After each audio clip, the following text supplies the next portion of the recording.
why do you look so down? I want to prepare for the NMMS, but I have no idea where to start. Oh, Don't worry, I'm here to help. Gory Smart Channel has everything you need for NMMS prep. Just check it out. Subscribe, like, and share. Really? That's awesome. I'll subscribe to Gowrie Smart Channel right away. Thank you so much.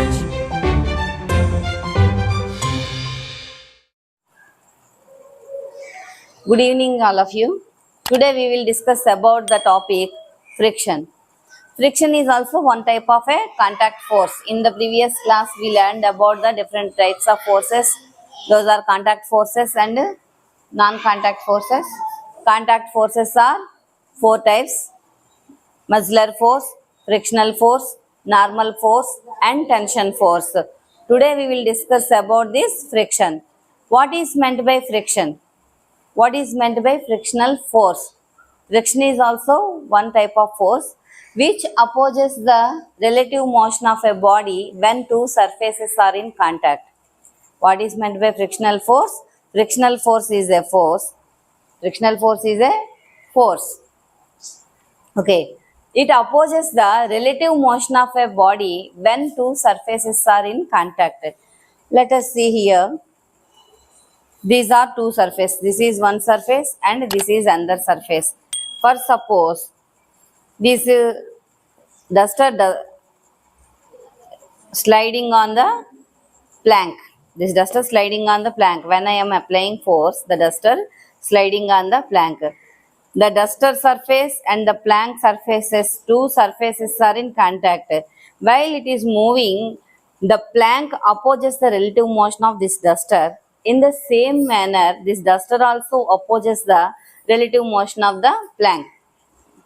Okay, this is called frictional force. Frictional force always opposite to the direction of motion of the object.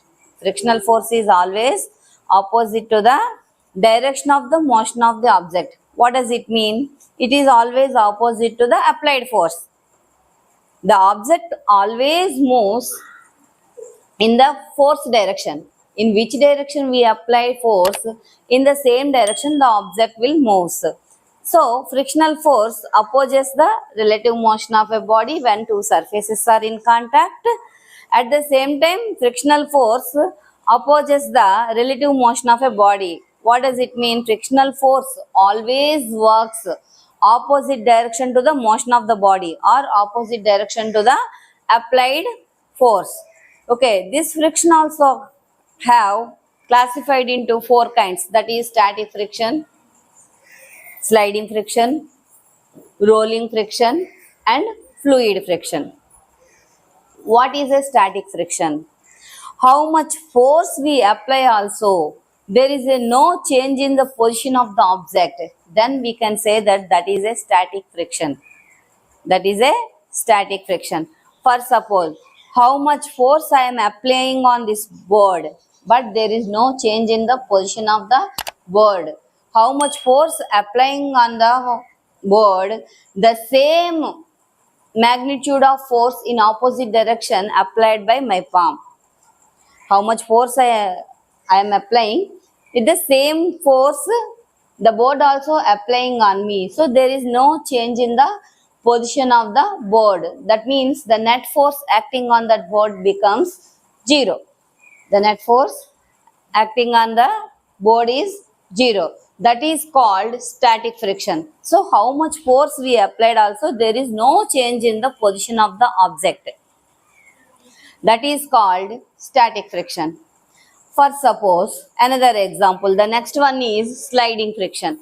Before going to know about the sliding friction, we have to know about the limiting friction. What is meant by limiting friction? One body moving on another body. I applied little bit force, it does not move. I increased the force, it does not move. At a particular force, the object ready to start moving. At which particular force the object getting ready to start, that force is called limiting friction. If it exceeds that limit, the body which is in rest position come to in motion position, ready to move. At which force, which magnitude of the force the body gets ready to move, that is called limiting friction. That is called limiting friction. For suppose applied force is more than limiting force. If the applied force is more than limiting force, the object the object starts moving. For suppose if the applied force is less than limiting friction, the object is in stable position. It cannot move. Okay, that is called limiting friction. When a surface moving on another surface which opposes the relative motion, this is called sliding.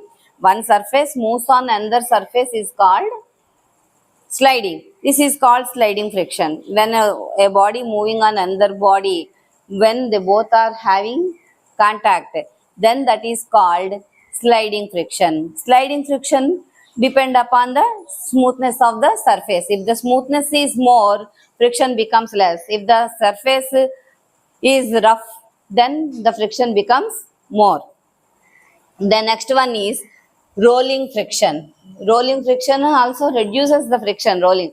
For suppose, let us see here, the duster not moving easily on this plank. I kept two chalk pieces here and I kept a duster here. If you observe the moving, it becomes very easy. Why it became very easy to move? Why? Because rolling, the chalk pieces are rolling on the surface. Rolling friction is less friction. It gives less friction, so the object moves very fastly. It reduces the friction. Rolling of an object reduces the friction, so rolling friction is less. If we take in ascending order, which has more friction? Static friction.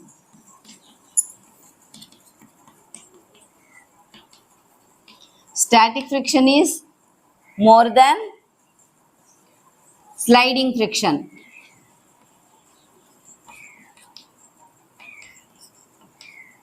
Sliding friction is more than rolling friction. So we can say in these types of friction, highest friction has static friction and the lowest friction has rolling friction. In intermediate state, the sliding friction is there. So this is about the different kinds of types of frictions. The another one is fluid friction. Fluid exerts friction on the objects. For suppose, let us take an example.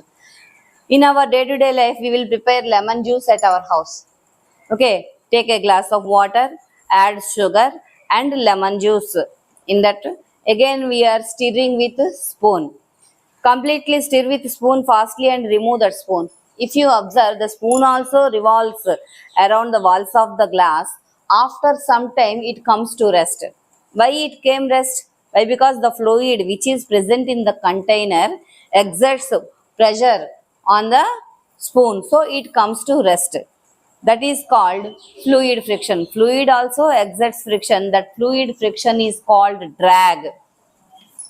Fluid exerts pressure on the objects, that is called drag. Okay, what is the use of to know about this fluid friction? What are fluids? The substances which flows are called fluids. The substances which flows are called fluids. We already know that matter exists in three states, that is solids, liquid and gas. For suppose if we want to move a solid, the total body means the total each and every particle of the body moves and it has a definite shape and it has a definite volume. But in the case of liquid and gases, they do not have definite shape. They acquire the shape of their container. If you flow a liquid on that, each and every particle cannot move with the same speed. So some particles will be attached to the floor and the remaining will flow. So the substances which flows are called fluids. Liquids and gases are called fluids. Liquids and gases. Liquids and gases combined together called as fluids. Fluid exerts pressure, that is called fluid pressure. Fluid pressure also called as drag.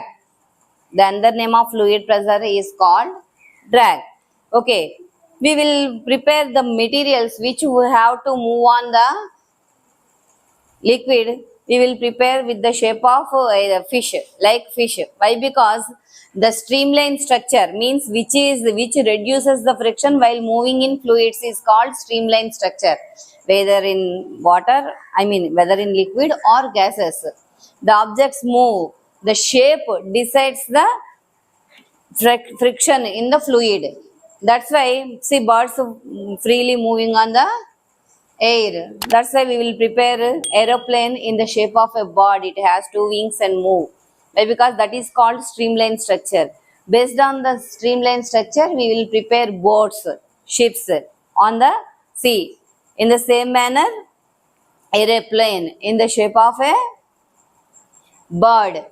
So it reduces the friction to move fastly. Okay. If we observe in our day-to-day life, friction has good as well as evil also. Means friction is useful in our day-to-day life. Without having friction, we cannot walk, we cannot run, we cannot hold any object, we cannot write, we cannot hold any object. So friction is good in our day-to-day life.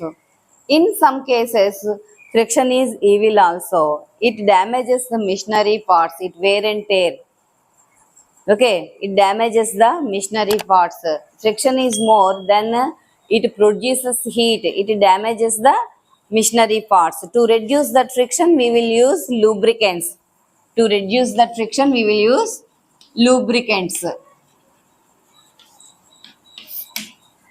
Friction is independent of area of contact. That it does not depend upon the area of contact. Friction is independent of area of contact. To reduce friction, we use lubricants. Sometimes we need friction, sometimes we have to reduce the friction. For suppose, if we have to move any heavy objects or heavy suitcases, what we will do? We will use a wheels to reduce the friction. Rolling friction is less friction, we already learned. So we use wheels. For walking on road or for running, it is necessary of friction. Otherwise, we cannot stop. We have to move forward continuously. So to stop us, it is necessary to increase the friction. For that, we will use grooves shoes. Grooves means irregularities. If you observe the back side of the shoe, you can observe some irregularities. That is called grooves. So when surfaces are in moving on one another, these grooves are interlacks and increases the friction. To increase the friction, we have to keep some irregularities or rough surfaces to move. To reduce the friction, we have to use lubricants. Okay, for machinery parts, it damages the friction. So continuously we should not use the machines. Then it produces heat and it damages the machinery parts. So to reduce the friction, we will use lubricants. If we want to move forward very fastly to reduce the friction, we have to use wheels also. For suitcases, we will apply wheels for easy movement. If you enjoyed this video, please like, subscribe, and share it.